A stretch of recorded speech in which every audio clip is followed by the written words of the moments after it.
Bismillahirrahmanirrahim. Assalamualaikum warahmatullahi wabarakatuh. Alhamdulillahirabbil alamin. Allahumma shalli ala sayyidina Muhammad wa ala ali sayyidina Muhammad. Rabbitu billahi rabba wa bil islami dina wa bi Muhammadin nabiyya wa rasulah. Rabbi zidni ilma warzuqni wa ma ba'd.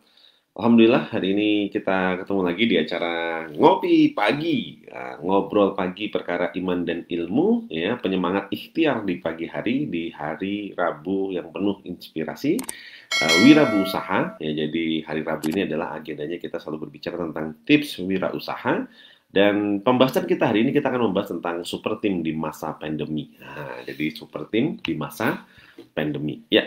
Nah, jadi siapkan nanti pertanyaan, boleh di kolom chat langsung dari sekarang, nggak apa-apa. Apa yang ditanyakan seputaran dengan tim, ya, seputaran dengan SDM, seputaran dengan karyawan. Yang pasti di masa pandemi ini banyak banget yang galau tentang SDM. Nah, ini tadi saya lihat juga sudah ada Mbak Melia Nur Indasari yang sudah dari Kediri datang dan menyampaikan Kediri gabung coach lagi agak galau masalah tim. Nah, jadi kita hari ini akan membahas juga tentang tim seperti pertanyaan dari teman-teman di beberapa hari yang lalu. Nah, sebelumnya saya mohon maaf, pekan kemarin banyak absen, ada 2 kali kita absen. Tidak ada ngopi pagi hari Selasa, hari Rabu dan hari Jumat pekan lalu. Saya lagi di kebun, nggak ada sinyal di sana gitu. Jadi akhirnya saya mohon maaf, jadi tidak bisa Zoom, sorry, tidak bisa live dari sana. Dan hari ini kita akan lanjutkan, ya. Tema kita adalah bagaimana kita bisa membangun super team di masa pandemi, ya. Jadi tim ini satu pertanyaan sederhananya nanti ya buat teman-teman yang hadir, boleh dijawab di kolom chat. Tim ini adalah asset or liability? Nah, itu dulu pertanyaannya. Jadi kita harus paham dulu, tim ini apa? Asset or liability? Nah, dalam konteksnya kita bicara bisnis. Aset berarti banyak orang bicara bahwa tim adalah aset, gitu ya. Jadi banyak yang menyampaikan bahwa SDM itu adalah aset atau capital, makanya human capital. Tapi banyak yang berpikir juga bahwa tim itu adalah beban atau liability karena tiap bulan harus mengeluarkan gaji dan seterusnya. Nah, ini satu paradigma frame sudut pandang untuk kita bisa memahami. Nah, jadi ketika kita bisa memahami bahwa tim itu adalah aset atau liability, cara pandang kita berubah, cara kita memperlakukan berubah, cara kita memanage timnya pun berubah. Nah, ini yang pertama yang harus kita pahami dulu. Banyak yang menyampaikan atau banyak orang merasa bahwa tim itu adalah liability, gitu ya. Nah, jadi banyak yang menyampaikan bahwa tim itu adalah liability atau beban, gitu ya. Nah, jadi karena menganggap bahwa tim itu adalah beban atau liability, sehingga yang sering terjadi adalah orang takut kalau punya banyak tim, takut mau merekrut, takut untuk nanti mau mengembangkan tim, takut nanti kalau sudah di-develop, sudah jadi, ternyata nanti keluar, akhirnya buat usaha sendiri jadi kompetitor. Takut kalau nanti tim ini, akhirnya menjadi, jadi cost yang besar sekali untuk perusahaan dan seterusnya. Nah, ini yang harus kita pahami. Saya ingat banget waktu itu saya pernah belajar tentang cash flow quadrant ya, dari gamesnya Kiyosaki. Waktu itu di dalam game cash flow quadrant itu ada anak gitu ya, dan anak itu dimasukkan di dalam game itu sebagai liability atau sebagai beban gitu, sehingga kalau ikut main game itu terus orang akhirnya jadi takut untuk punya anak. Kenapa? Ketika nambah anak nambah beban, akhirnya apa? Akhirnya cash flow-nya atau passive income semakin kecil gitu. Nah, saya jujur tidak setuju dengan konsep itu gitu. Waktu itu saya, wah ini nggak pas nih, nggak bener nih. Kenapa? Karena dalam Islam itu Rasulullah suka dengan orang yang banyak anak gitu, gitu kan. Ya. Nah, jadi dari sana akhirnya saya berpikir, wah ini kayaknya ada yang nggak pas gitu. Nah, jadi nggak harus semua yang menjadi masukan dari orang, dari buku, dari apa itu kita telan mentah-mentah juga, termasuk dari saya. Jadi jangan telan mentah-mentah, Anda filter dulu, Anda masukkan dulu value di dalam perusahaan gitu. Nah, value itulah yang menjadi guidance gitu. Jadi sehingga ketika value-nya seperti Kiyosaki menganggap anak itu adalah liability atau beban, di banyak tempat di Indonesia, di dunia ini, pasangan-pasangan takut untuk punya anak gitu karena menganggap anak itu adalah beban gitu. Nah, ini contoh sederhananya. Sehingga akhirnya apa yang terjadi sekarang? Sekarang akhirnya negara-negara yang takut untuk punya anak itu akhirnya menjadi negara yang declining. Kenapa? Masa usia produktifnya rendah, didominasi orang-orang tua, dan bisa jadi suatu saat nanti akan punah juga populasinya gitu. Nah, itu contoh sederhananya. Nah, maka Saya menganggap bahwa anak itu adalah sebagai, apa ya nama saya, bagi saya itu investasi. Investasi akhirat gitu. Jadi punya anak itu investasi akhirat. Kalau kita benar-benar bisa memanage yang dengan baik, maka insya Allah anak-anak itu adalah jadi anak-anak yang bisa mendoakan kita nanti, banyak mengurus kita nanti di hari tua gitu, dan bahkan di akhirat nanti bisa memberi syafaat kepada kita. Nah, maka apa yang harus kita pahami, nah kalau saya memahami bahwa anak ini adalah investasi saya untuk di akhirat gitu. Anak ini adalah titipan Allah yang insya Allah masya Allah luar biasa gitu. Nah, poinnya ke sana gitu. Jadi dan Rasulullah suka dengan orang yang punya banyak anak gitu. Nah, sehingga sudut pandangnya berbeda, cara memanagenya berbeda gitu. Dan sehingga saya waktu itu punya anak, langsung anak pertama, nggak lama lagi anak kedua, nggak lama lagi anak ketiga gitu. Setelah anak ketiga karena proses melahirkan istri waktu itu agak sulit, nah istri minta waktu 5 tahun lah untuk bisa punya anak yang keempat dan seterusnya.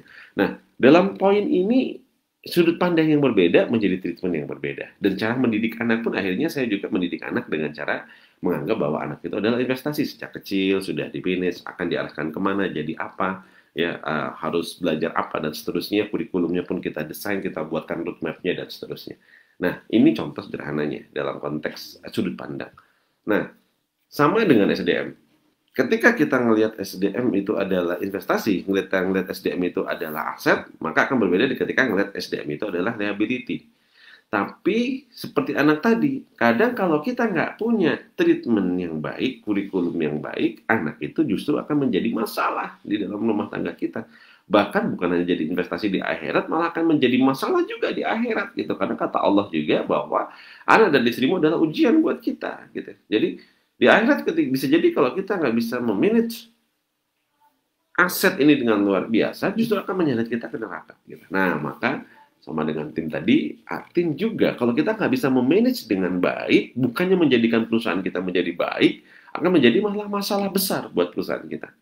Tapi bisa dipahamin ya, kira-kira apa namanya analoginya tadi. Jadi bagi saya tergantung dengan cara kita mentreatmentnya. Nah, jadi sehingga ini menjadi satu hal yang apa namanya bisa kita ambil sebagai ibrah pelajarannya. Nah, sehingga dari sini kita akan mengambil pelajarannya apa? Maka bangunlah super team di masa pandemi ini. Ya, kenapa? Karena dalam masa pandemi kita nggak bisa survive sendirian.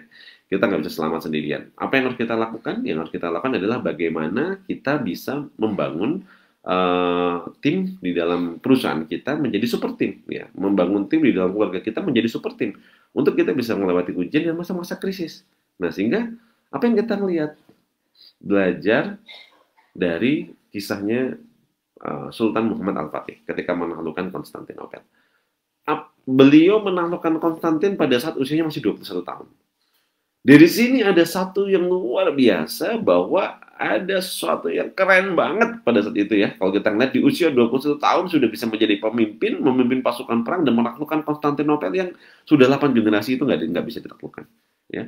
Ini kan keren banget gitu. Nah, dengan pasukan yang begitu besar, dengan satu eksekusi yang sangat ekstrim sekali, ya, apa yang membuat itu bisa terjadi gitu? Nah, kita ngelihat ada paling tidak yang hari ini kita sajikan ada 4 hal. Nah, jadi ada 4 hal, ya.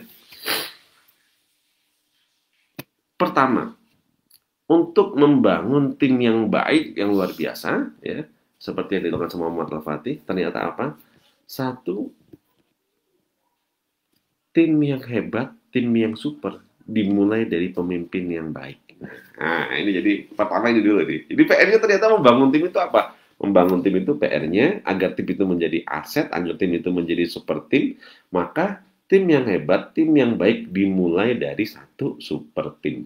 Itu dimulai dari pemimpin yang baik.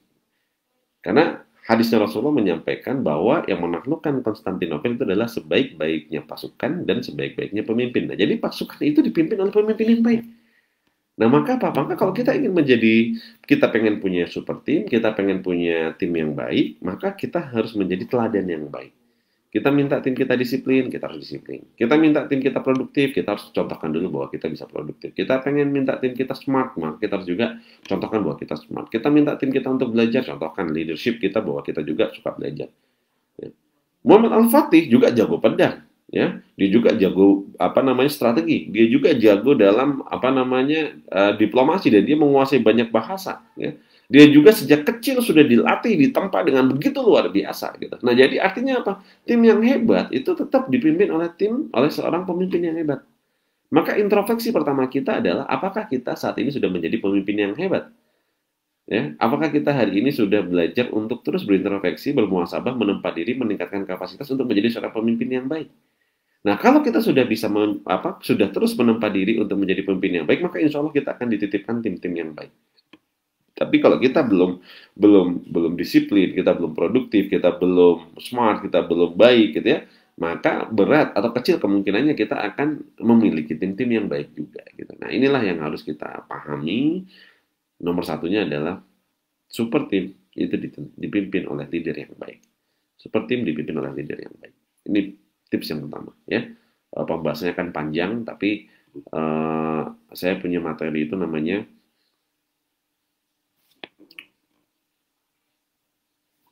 Human Capital Mastery. Nah, jadi dalam Human Capital Mastery itu kita membahas detail tentang bagaimana caranya kita memanage super team ini. Atau membangun super team. Ya. Nah, yang kedua, kalau kita sudah menempa diri kita, meningkatkan kapasitas, mengupgrade diri kita untuk menjadi menjadi pemimpin yang baik. Yang kedua tipsnya. Apa tips yang kedua adalah maka filtering atau seleksi dari SDM yang akan kita rekrut. Ternyata Masya Allah, pasukannya Muhammad Al-Fatih itu bisa menjadi super team yang begitu luar biasa. Itu kenapa? Karena ada filtering. Ada filter apa? Filter orang-orang yang akan dijadikan pasukannya, jadikan timnya itu syaratnya yang pertama tidak pernah lepas dari sholat 5 waktu, tidak pernah lepas dari qiyamul lail, sholat-sholat berjamaah dan seterusnya. Jadi untuk menjadi pasukan dari Muhammad Al-Fatih waktu itu difilter, sudah dipilih mana orang-orang yang dia sholat 5 waktu nggak pernah putus, qiyamul lailnya juga jalan terus, tambahkan yang lain, akhlaknya baik dan seterusnya. Nah maka pada saat kita mau merekrut karyawan, pada saat kita mau menjadi super team, maka proses rekrutmen itu menjadi penentu juga. Apakah kita merekrut orang-orang yang akan menjadi kandidat atau calon-calon super team kita. Nah, maka proses rekrutmen ini perlu kita lihat, asesmen lagi kalau perlu, gitu ya. Value apa yang dibawa? Nah, maka value kita dan value dari karyawan yang akan kita rekrut harus kita inline-kan. Kalau kita pertama kali merekrut itu misalnya yang menjadi value dari kita pribadi itu adalah materi, ya maka cari orang yang juga sama mengejar materi. Kalau value dari kita itu adalah misalnya contohnya ibadah, maka kalau saya pribadi karena menjadikan perusahaan itu adalah spiritual company, maka yang pertama kali saya cari adalah menyamakan persepsi dengan orang-orang yang punya ambisi yang luar biasa, tapi dia basicnya adalah ibadah gitu ya. Jadi artinya menjadikan pekerjaan ini adalah sebagai wasilah ibadah. Maka nanti proses wawancara, tes, dan yang lainnya, maka akan disesuaikan gitu. Nah, maka value apa yang akan Anda bangun, jadikan sebuah filter gitu. Seperti Muhammad Al-Fatih mau nyari pasukan, tapi yang dicek malah difilter apa? Sholatnya dulu, kira-kira begitu. Nah, inilah yang harus kita pahami juga nanti dalam membangun super team di perusahaan kita. Ya. Nah, itu yang nomor 2. Jadi proses rekrutmen itu harus disaring berdasarkan dengan value. Cari bibit-bibit yang terbaik. Cari SDM itu dari awal itu memang sudah akan menjadi sumber solusi, bukan menjadi sumber masalah di dalam perusahaan kita. Ya, jadi cari value-nya. Nah, kebanyakan UMKM, kebanyakan entrepreneur itu senangnya mencari pada saat rekrutmen itu seperti pokoknya mau kerja bagus murah, kira-kira gitu. Nah, ya bisa jadi masalah juga gitu. Maka apa yang harus kita lakukan menurut saya adalah value nomor 1 di depan dulu gitu ya. Jadi ini yang harus disamakan. Karena kalau nggak sama nanti jadi bumerang di kemudian hari ya. Baik, itu yang kedua. Nah, yang ketiga apa tipsnya? Ketika kita sudah belajar untuk menempa diri, naikkan kapasitas. Yang kedua, kita sudah melakukan filtering untuk mencari tim itu yang sama visinya, sama value-nya, sama nilai-nilai yang kita kejar. Maka yang ketiga. Nah, untuk menjadi super team, maka harus ada ekosistem di dalam perusahaan kita yang baik. Nah, ini kata kuncinya. Ada ekosistem yang baik, ya. Jadi ada satu lingkungan yang baik di dalam perusahaan kita, yang sehingga ekosistem itu akan membangun tim kita menjadi tim yang baik.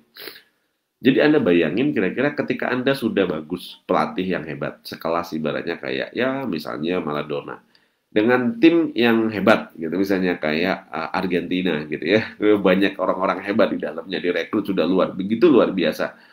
Tapi ternyata nggak ada ekosistem yang baik yang menunjang gitu ya. Apa yang terjadi? Ya akhirnya dia nggak bisa jadi juara Piala Dunia, kayak begitu. Nah maka apa dalam poin ini yang ingin saya sampaikan? Poinnya harus ada satu pemimpin yang baik, yang kedua harus ada rekrutmen itu dicari tim-tim yang terbaik, tapi yang ketiga harus ada ekosistem yang terbaik. Ekosistem itu apa? Lingkungan yang terus sesuai dengan menjaga visi. Kalau kita memang tadi misalnya value di perusahaan kita itu adalah yang diutamakan, pertama kali yang dinilai itu adalah kebermanfaatan, ridho Allah, ibadah gitu misalnya, karena spiritual company ya KPI-nya itu. Kira-kira gitu.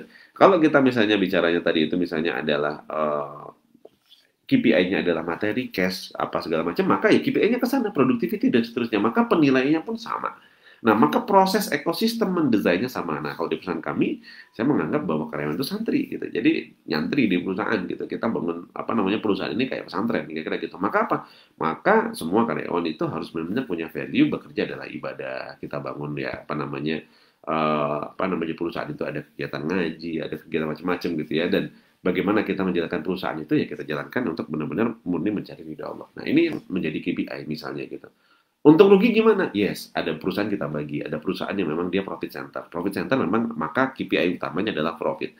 Ada perusahaan itu yang memang dia di sana itu adalah goal utamanya adalah bagaimana menjadi amal usaha kita, menjadi amal jariah kita bersama di perusahaan. Nah, jadi memang saya tidak mentargetkan profit di sana, tapi bagaimana bisa ditunjang oleh usaha-usaha yang lain yang profit center. Nah, ini contoh sederhananya. Nah, maka KPI dalam setiap perusahaan saya pun nggak sama, karena value-nya ada beberapa yang berbeda-beda, walaupun nilai akhirnya mencari ridho Allah. Nah, ini contoh sederhananya. Nah, maka apa? Maka ekosistemnya harus dibangun. Ya. Ekosistemnya apa saja? Ekosistem itu hubungan antara karyawan, bagaimana mereka bisa punya jenjang karir, bagaimana mereka punya apa namanya akses untuk pengetahuan, bagaimana mereka bisa meningkatkan kapasitas. Nah, Anda bangun ekosistem yang baik. Nah, kalau ekosistem ini tidak dibangun, maka apa? Maka bayangin, ibaratnya Anda punya apa namanya pembalap gitu ya, misalnya kayak Schumacher yang dulu pernah juara F1 gitu ya, mobil balap gitu ya, misalnya F1. Terus Anda bawa ke Indonesia, terus Anda suruh nyupir angkot gitu ya. Ya bisa jadi dia nggak akan bisa ngebut juga, dia nggak akan bisa secepat kalau dia naik mobil F1 gitu. Nah, kenapa? Karena mungkin beda ekosistemnya. Nah, ini yang saya maksud gitu ya. Jadi apa yang harus Anda pahamin di sini poin pentingnya salah satunya adalah bagaimana kita menciptakan budaya lingkungan interaksi di perusahaan kita yang menunjang untuk pertumbuhan dari SDM kita. Ya. Nah, dan yang keempat, yang terakhir, di dalam kisahnya Muhammad Al-Fatih ada satu pelajaran luar biasa. Di titik-titik terakhir mereka hampir menyerah. Sebagian dari timnya akhirnya sudah putus asa, ada yang akhirnya mulai membelot, ada yang menyalahkan, dan sampai di titik di mana pemimpinnya frustasi. Nah, ini tadi ada beberapa teman-teman yang sudah sampai katanya frustasi dan seterusnya. Ya, apalagi diterah dengan krisis gitu. Nah, sama dengan kita saat ini, pandemi dan seterusnya. Ya.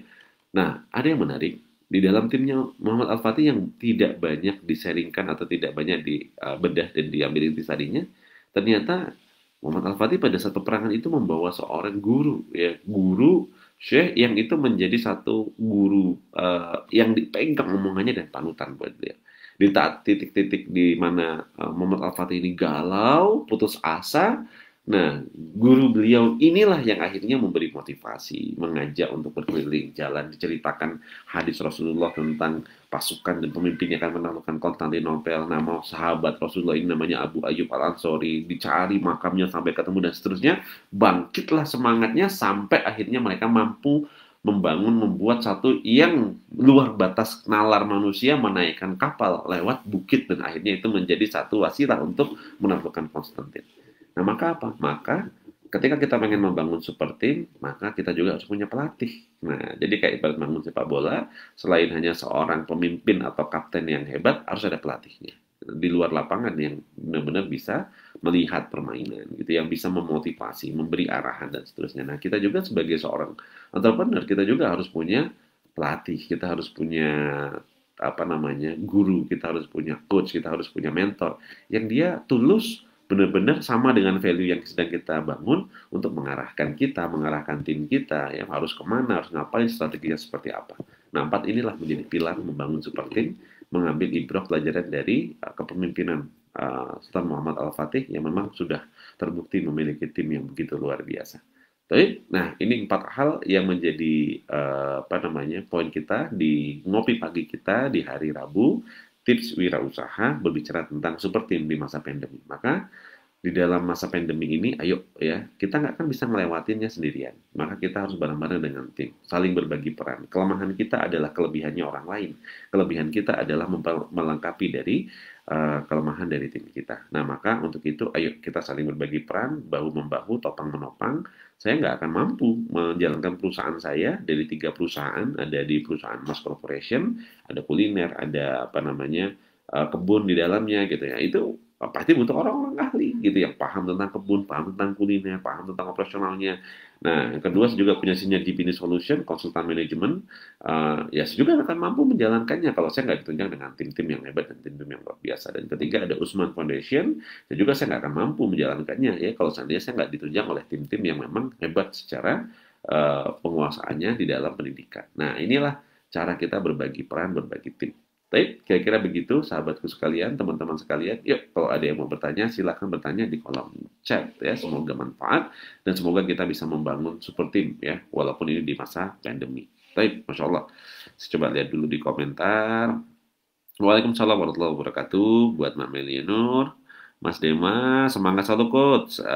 Kalau bisnis lagi landai, apa yang harus dilakukan ya? Nah, Masya Allah nih. Jadi pertanyaannya adalah bisnis lagi landai. Nah, jadi karena temanya kita hari ini adalah super team, nah maka nanti mungkin pertanyaannya akan saya jawab kalau masih ada waktu, dan kalau nggak ada waktu maka kita jawab nanti di pertemuan berikutnya. Baik, tapi memang landai ini apa namanya harus didefinisikan. Landai ini dalam konteks apanya? Apakah bisnis kita memang sebelum pandemi pun landai, ataukah memang landainya pada saat karena pandemi? Karena nanti akan berbeda cara kita untuk apa namanya mentreatmentnya. Tapi poin pentingnya, salah satu yang bisa kita lakukan adalah kalau bisnis kita lagi landai, yang menjadi introspeksi ada dua. Pertama, cek dulu kehidupan kita. Kalau kita ngerasa kehidupan kita fine-fine saja, nggak ada masalah, maka baru kita cek penghidupan kita. Artinya apa? Cek kehidupan kita itu cek dulu. Apakah kehidupan kita juga lagi landai? Ibadah kita lagi biasa aja, terus hubungan kita dengan Allah lagi biasa aja, hubungan kita dengan orang tua lagi biasa aja, hubungan kita dengan pasangan lagi biasa aja. Nah, atau bahkan mungkin declining, mengalami penurunan. Wajar kalau bisnis kita akhirnya landai.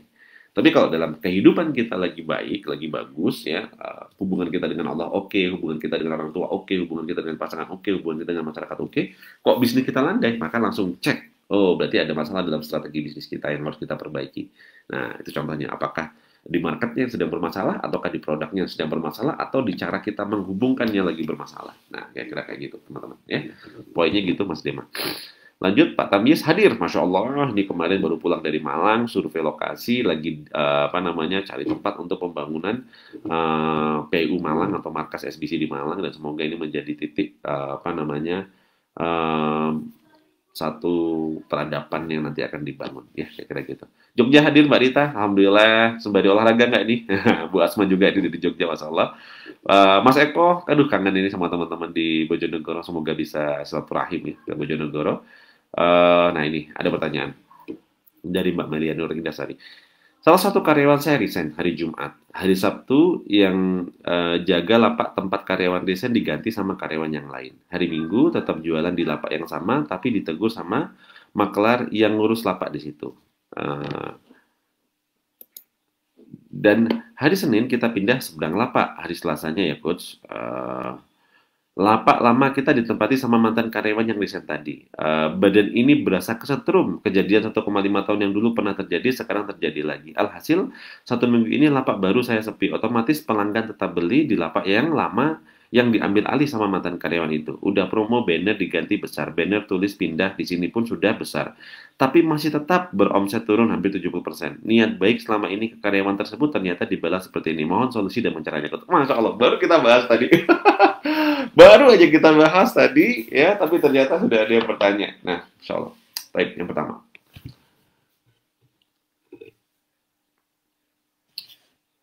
Hati kecil kita kira-kira meyakini rezeki itu atau omset itu datang dari mana? Dari tempat, dari karyawan, atau dari Allah? Kalau kita berstatement bahwa, waduh, gara-gara saya pindah, gara-gara karyawan saya buka di tempat yang lama, gara-gara ini akhirnya saya sepi 70%, dan akhirnya orang lain yang berhasil, jangan-jangan sedang ada pergeseran di akidah kita, Jangan-jangan sedang ada masalah di dalam keyakinan dan keimanan kita. Jangan-jangan Allah sedang tegur kita dengan teguran yang indah sekali. Jangan-jangan selama ini kita bergeser sedikit menuhankannya, menuhankan tempat, menuhankan karyawan, menuhankan yang lain. Maka apa yang dilakukan? Yang pertama adalah introspeksinya adalah banyakin istighfar, tobat sama Allah, yakin bahwa rizki itu datangnya hanya dari Allah. Tidak akan ada yang mampu menutup rizki kita dan tidak akan ada yang mampu mencuri rizki kita. Bahkan sekalipun itu ada karyawan yang keluar, buka usaha yang sama, di tempat yang sama, mengambil tempat kita, mengambil alih bahkan perusahaan kita. Kalau Allah berkehendak, Allah akan berikan sesuatu yang lain yang lebih baik. Tapi jangan tutup pertolongan Allah itu dengan kita meyakini ada sesuatu yang lebih besar daripada Allah. Jangan tutup pertolongan Allah itu dengan sesuatu yang meyakini bahwa ada Tuhan selain Allah. Nah, maka apa yang harus kita lakukan? Yang harus kita lakukan adalah sederhana, ikhlasin. Coach, ikhlas itu tapi berat. Yes, ikhlas itu berat. Tapi ini adalah ujian Anda. Anda sedang dikasih tugas sama Allah, dikasih soal. Soalnya judulnya adalah ujian keikhlasan. Soal saya mungkin berbeda lagi. Soalnya Kang Aldi mungkin berbeda lagi. Soalnya teman-teman yang lain di sini mungkin berbeda lagi. Nah, ujian Anda adalah hari ini adalah ujian keikhlasan. Bagaimana kita ikhlas? Dan yang kedua ujian Anda adalah ujian ketauhidan. Nah, lagi diuji tauhidnya dan lagi diuji adalah keikhlasannya. Nah, kalau seandainya kejadian kayak gitu gimana? Saya pernah ya kejadian yang sama. Database saya juga diambil gitu ya. Di orang yang mungkin sudah saya besarkan juga gitu secara keyakinan saya. Tapi satu saat saya meyakini, ya mungkin ini cara Allah ya. Allah udah mungkin punya rencana yang terbaik gitu. Ngapain sih seandainya saya itu terlalu apa namanya mendikte kehidupan saya dengan cara saya gitu. Kenapa saya nggak pasrahkan sama Allah dan saya ikutin takdir Allah ini kira-kira mau memperjalankan apa? Nah ini ujian. Waduh, ikhlas itu memang ujian yang berat banget ya. Sampai akhir kehidupan kita pasti kita akan diuji keikhlasannya gitu ya. Karena ini ibadah yang kalau seandainya kita bisa ngelihat gitu ya, ya emas dan kapas sama-sama besarnya. Misalnya di sini ada emas, di sini ada kapas gitu ya. Kira-kira dengan ukuran diameter yang sama berat mana? Pasti berat emas berkali-kali lipat. Tapi apa yang membedakan emas ini kira-kira dibandingin dengan kapas itu bisa lebih berat emas? Karena ada berat massa yang begitu luar biasa menjadi timbangannya. Jadi walaupun volume ukurannya sama, tapi berat massa jenisnya jauh beribu kali lipat beratnya. Nah sama, jangan-jangan ada amalan ibadah kita yang punya massa berat yang begitu luar biasa timbangannya di hadapan Allah nanti. Dan nama amalan itu adalah ikhlas. Mudah? Tentu tidak mudah. Berat banget. Ya, saya juga masih terus belajar untuk jadi ikhlas dan ridho dengan semuanya. Ya. Jadi, nggak usah khawatir. Pertama adalah apa? Mungkin bisa jadi kita drop sampai 70% karena keyakinan kita omset itu datangnya dari tempat itu. Omset itu datang dari Allah. Maka apa yang dilakukan? Ini Allah sedang menguji. Nah, saran saya apa? Saran saya, ayo ya jangan apa namanya jangan hanya serahkan ke karyawan, ikut turun ke lapak, ikut jualan lagi di lapak. Allah mungkin sedang ingin menegur kita, menguji kita keikhlasannya. Maka apa? Ayo datang turun ke lapak, bareng-bareng ikut jualan teman kita. Dan satu hal yang terbaik menurut saya, ya orang yang sudah tadi mengambil lapak Anda dan dia jualan di sana, pada saat Anda jualan tetap senyumin, tetap Anda ikhlas, latihan ikhlas, ya. Doakan yang terbaik juga buat dia. Doakan yang terbaik buat karyawan kita yang sudah keluar dan mengambil usaha kita. Semoga Allah beri dia rezeki yang baik. Semoga Allah beri dia apa namanya hidayah. Semoga Allah beri kebaikan buat dia. Coba latihan, ya. Doain di sela-sela ininya. Ya Allah, mungkin dia mengambil lapak saya karena dia punya kebutuhan yang lebih besar, yang mungkin selama ini nggak bisa saya penuhi dari perusahaan saya. Ya Allah, mungkin dia mengambil lapak saya dan jualan di sana, karena selama ini saya mungkin kurang perhatian. Maafkan saya ya Allah, karena saya kurang perhatian dengan tim saya sehingga dia akhirnya berbuat seperti ini. Ya Allah, saya mungkin lalai sebagai pemimpin hingga kau menegur saya seperti ini. Ya Allah, hamba ikhlas, sama ikhlas ya Allah. Aku yakin Engkau pasti akan memberikan jalan yang lebih baik, Engkau memberikan lapak yang lebih baik, dan Engkau akan memberikan rezeki yang lebih baik. Ya Allah, saya doakan yang terbaik buat karyawan saya, dan ya Allah, berilah jalan yang terbaik buat kami juga. Udah, lakukan itu ya. Bismillah. Bismillah, bismillah ya. Allah tidak akan pernah salah dan Rizky tidak akan pernah salah alamat. Ya kalau kita nggak tahu alamatnya Rizky, Rizky tetap tahu alamat kita. Ya, insya Allah kayak gitu. Dah, jangan berkecil hati. Semangat ya, kita ini punya Allah yang lebih besar dari segala-galanya. Ya, jangan berkecil hati. Ya kalau ini mah masalahnya cuma masalah belief, masalah keyakinan gitu ya. Teknikalnya nanti tetap belajar ya. Tapi ingat poinnya adalah yang pertama, tata dulu hati, tata dulu niat. Karena apa? Rizki itu mendekat dengan hati yang lapang, dengan hati yang ikhlas, dengan hati yang bahagia. Ya, jangan bersedih hati, saudara. Ini saya jawab dulu di Instagram dulu. Masya Allah, keyakinan kepada Allah lah tujuan kita sebenarnya, bukan kompetitor. Sebelah kita juga harus kita doakan. Iya dong, sebelah kita doakan. Bahkan di Arab itu, di Jazirah Arab dan juga di Madinah, Rasulullah dulu banyak memberi contoh yang luar biasa. Dan ada satu budaya, Anda bisa cari gitu ya, budaya-budaya yang dimana ketika kita buka usaha yang sama dengan tetangga-tetangga kita, dan tempat usaha tetangga kita itu ternyata drop lagi sepi banget gitu ya, dan kita lagi rame banget, maka disarankan kita itu tutup lebih cepat agar konsumen itu belanja ke tempatnya tetangga kita gitu. Nah, ini salah satu contoh. Kenapa? Karena sesungguhnya mencari nafkah itu adalah bagian dari ibadah dan rezeki sudah Allah tetapkan gitu.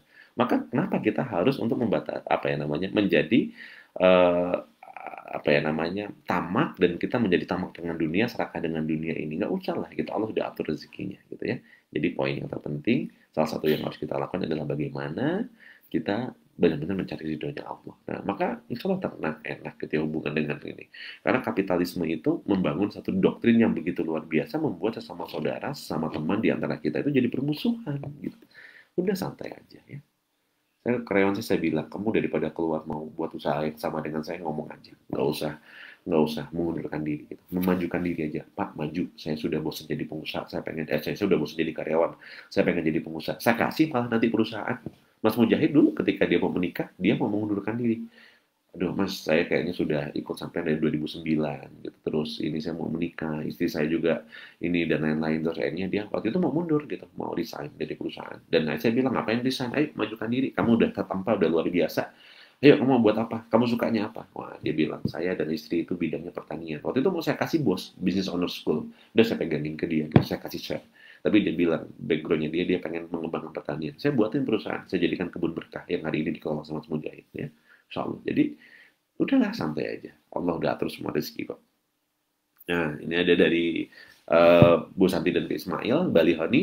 Mohon coach, bagaimana memanage tim yang bukan karyawan inti kita? Nah, katakanlah tim partner supaya sesuai dengan ekosistem perusahaan kita. Syukron coach, maka diseleksi partnernya. Jadi yang diseleksi partner ya carilah partner yang punya value yang sama. Kalau value-nya partner itu udah sama, insya Allah sama. Nah, maka kalau kita memanage timnya orang lain, yang pertama kali kita bangun hubungannya adalah dengan leadernya. Karena apa? Karena pasukan pasti akan ikut dengan leader. Carilah pemimpin yang punya value yang sama. Kalau ada yang nggak baik dengan karyawannya, maka apa? Komunikasikan yang baik dengan leadernya, dengan pemimpinnya. Wah, insya Allah. Nah, kalau kita punya komunikasi yang baik, terus menyampaikan value yang kita bangun bersama, maka insya Allah timnya pun nanti akan mendelegate, akan mengevaluasi dengan tim yang ada di perusahaannya. Kira-kira begitu ya. Lanjut. Masya Allah. Nah, ini ada dari Jogja nih, Campatur kalau nggak salah. Coach, mohon doanya Jumat ini istri operasi sesar. Mohon doanya agar lancar dan dimudahkan. Ari Campatur Jogja. Nah, insya Allah semoga Allah mudahkan. Ya Allah, berilah kemudahan, berilah pertolongan, berilah kekuatan kepada istri dari Mas Ari yang sedang akan operasi sesar. Semoga dilancarkan dan semoga Allah berikan kelancaran dan kemudahan dalam semua prosesnya. Ya, baik. Nah, sekarang saya balik lagi ke Facebook kita. Nah, Makassar hadir. Alhamdulillah, syukuran. Optimis pelanggan tahunya itu tetap nasi kuning kita. Saya jualan nasi kuning coach setiap pagi. Usaha yang lain ada toko sayur coach. Oke. Nah, Nah, nggak apa-apa. Otomatis pelanggan taunya itu nggak apa-apa, pelanggan taunya gitu, tapi para malaikat dan juga Allah tidak akan salah dan ketukar gitu. Udah tenang aja, kita terlalu disibukkan ngurusin, ngelihat pandangan diganggu dengan ngelihat usahanya orang lain, tapi kita lupa mengintrospeksi dari diri kita sendiri. Udah Mbak Media Nur, nggak usah takut, nggak usah khawatir, tapi fokus dengan kita, dengan Allah ya, insya Allah. Nah, Pak Budi, ini ada tanya coach, kriteria standar karyawan yang akan kita terima apa saja dan bagaimana cara kita melakukan tes seleksinya, penerimaannya agar didapat tim yang tepat. Pertanyaan yang pertama adalah, nah, tentukan dulu value dari diri Anda dan perusahaan. Kalau di SBC saya selalu menyampaikan tentang purpose of life, ya. Jadi tentukan dulu value-nya, value kita apa, value perusahaan kita seperti apa. Nah, value inilah yang menjadi dasar untuk menyusun rekrutmen karyawan. Jadi setiap perusahaan berbeda. Contohnya, ya kayak tadi saya bilang ketika Muhammad Al-Fatih tadi itu fokusnya adalah dengan apa namanya bagaimana dia membangun satu kekuatan yang benar-benar hanya berjihad di jalan Allah, maka value-nya ke sana. Tapi perusahaan yang lain mungkin berbeda gitu. Jadi yang dicari harus sesuai dengan value-nya gitu. Nah, maka apa yang pertama kali Pak Budi harus tentukan dulu value Anda apa gitu ya. Nah, baru kriterianya bisa kita tentukan gitu. Jadi kayak kita mau rekrut calon menantu atau kita kayak mau rekrut misalnya oh kita mau punya anak lagi nih misalnya atau kita mau mungut anak nah misalnya mau ngangkat anak ya bukan mungut ya ngangkat anak. Nah, apa yang akan Anda punya kriteria tentang mereka? Tulis dulu gitu ya. Tulis dulu. Oh, saya pengen punya karyawan itu yang nah value kita apa misalnya. Tapi anda harus bisa menjadi contoh atas value itu gitu. Kalau kontradiktif ya akhirnya apa? Kita dapat orang tapi dia nggak bisa nilai contoh yang baik dari kita keluar juga pasti itu. Nah maka gitu. Jadi pertama tentukan value Anda. Dan kalau sudah ketemu value-nya, misalnya contoh value kita, kalau saya misalnya contoh yang pertama value-nya adalah misalnya uh, pertama adalah bekerja itu adalah ibadah. Jadi value mencari ridho Allah itu nomor satu di atas ini. Bekerja adalah mencari ridho Allah, ya, ibadah untuk mencari ridho Allah. Nah yang kedua itu misalnya value yang harus kita bangun adalah productivity karena waktu diminta pertanggungjawaban di akhirat. Jadi yang pertama yang saya cari adalah orang-orang yang benar-benar menjadikan bekerja itu adalah ibadah. Yang kedua orang-orang yang mau bekerja itu dengan produktif. Kenapa? Karena waktu di dunia ini akan diminta pertanggungjawaban oleh Allah Subhanahu wa taala. Jadi nggak ada waktu itu yang nganggur, lowong, nggak dipakai untuk apa-apa, malah nge-game. Tapi kalau bisa digunakan untuk, ya kalau pas lagi nggak bisa ya zikir, baca Quran, ibadah, dan seterusnya. Dan yang ketiga, value-nya itu adalah disiplin, kalau di tempat saya gitu. Karena saya sangat, apa yang namanya, saya pribadi pun menempa diri saya untuk disiplin dan komitmen gitu. Nah, ini yang apa kita bangun gitu misalnya. Nah, jadi ini yang harus kita lihat. Nah, jadi misalnya saya pegang 3 value ini, ya selain ada value yang lain ya nanti turunannya ya dari 3 ini. Nah, itulah yang nanti akan menjadikan seleksi. Pertama kali saya lihat apakah orang ini dia apa namanya nilai-nilai keislaman dan ibadahnya bagus atau tidak, gitu sesuai nggak dengan kita. Yang kedua, saya melihat dia kira-kira orangnya produktif atau tidak, gitu ya. Dia menghargai waktunya seperti apa, gitu ya. Bagaimana dia menghasilkan apa namanya produktivitas, bagaimana dia menghasilkan satu produk, bagaimana dia menghasilkan satu karya. Nah, dan yang terakhir ya bagaimana cara dia untuk benar-benar bisa komitmen terhadap waktu, disiplin atau tidak. Nah, ini 3 hal yang menjadi kekuatan kita. Nah, ketika itu sudah, maka buat asesmen-asesmen yang sesuai dengan itu, rekrut. Nah, masukkan ke dalam apa namanya proses wawancara, masukkan dalam proses rekrutmen, iklannya, minta referensi dari teman yang kira-kira profilingnya mirip seperti itu. Ya. Nah, Pak Bro hadir, Pak Muhammad Jainuddin, Assalamualaikum, Pak Surya hadir kembali, Waalaikumsalam warahmatullahi wabarakatuh. Nah, Mbak Media, Alhamdulillah sudah ikut KPB chapter kerja pertemuan offline, pertemuannya insya Allah September di rumah saya ikut, Masya Allah, semoga dilancarkan. Yang pertama pokoknya Mbak Media Nur, berbesar hati ya, jangan berkecil hati, insya Allah kita masih punya Allah yang lebih besar daripada kita. Ya, udah langsung, pokoknya intinya nggak usah khawatir ya. Allah punya rencana yang terbaik ya. Kalau Allah kasih ujian, itu tandanya Mbak Milenial sedang akan diangkat derajatnya ya. Kalau semakin ikhlas, semakin ridho, wah insya Allah tuh Allah akan kasih kadonya hebat, kadonya luar biasa. Tapi kalau belum bisa ikhlas, belum bisa ridho, berarti ujiannya belum selesai ya. Kalau pengen cepat selesai, segeralah ikhlas dan ridho ya. Insya Allah. Akika Al-Kausar, Jogja menyimak, Masya Allah Pak Farid, terima kasih. Sudah hadir coach, Masya Allah ya. Alhamdulillah rezeki bisa nyimak. Alhamdulillah, Masya Allah. Mbak Wijasi ujian membuat naik kelas. Ini Mbak Asi ini soalnya udah sering banget dapat ujian dan sekarang Masya Allah keren banget progresnya selama 5 tahun terakhir. Saya menyaksikan sendiri, saya ngelihat sendiri. Ya. Perusahaan yang berkembang seperti Ali Bakery itu karena leadernya berkembang dan bertumbuh. Masya Allah luar biasa. Semoga terus Allah jaga ya Mbak Asi ya. Semoga selalu sehat, semoga Allah selalu berikan banyak kemudahan, semoga Allah berikan banyak kekuatan, dan semoga selalu dikuatkan hatinya ya Mbak Asi. Nah, Sayyidah Hakim, alhamdulillah Rizky tidak pernah salah alamat, nggak pernah salah alamat. Rizky nggak akan ketuker gitu ya. Rizky tahu alamat kita di mana, walaupun kita nggak tahu alamatnya si Rizky. Ya, ya alhamdulillah. Baik. Ya, ini tadi pembelajaran kita di pagi hari ini. Semoga ada manfaatnya ya teman-teman semua. Mohon maaf apabila salah kata. Tidak ada maksud untuk menyinggung, tidak ada maksud untuk menyakiti, atau tidak ada maksud untuk apa namanya untuk menggurui teman-teman semua.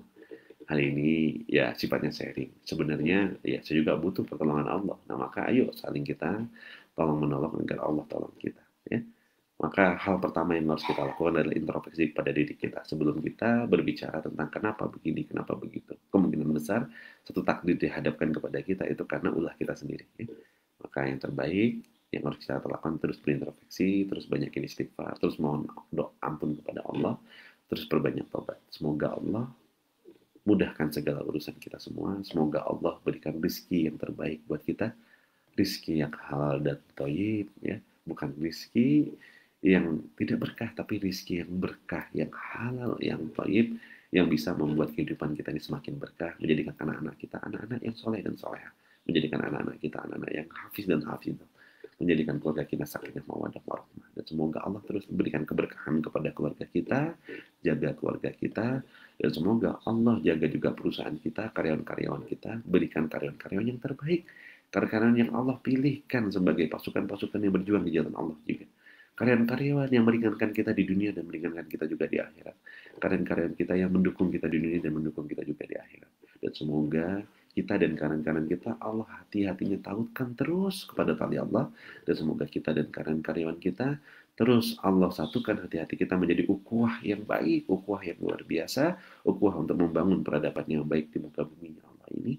Dan semoga perusahaan kita menjadi wasilah ibadah terbaik kita dan karyawan-karyawan kita. Dan semoga Allah tuntun kita terus, jaga terus, sehingga kita bisa meninggal dalam keadaan husnul khatimah. Dan kita bersilaturahim lagi di surganya Allah nanti seperti ini. Insya Allah. Ya, sahabatku sekalian, tenang. Ya, jangan panik. Allah Maha Besar. Allah Maha Segala-galanya. Saya mohon maaf, saya ini bila itu. Wassalamualaikum warahmatullahi wabarakatuh. Subhanakallah.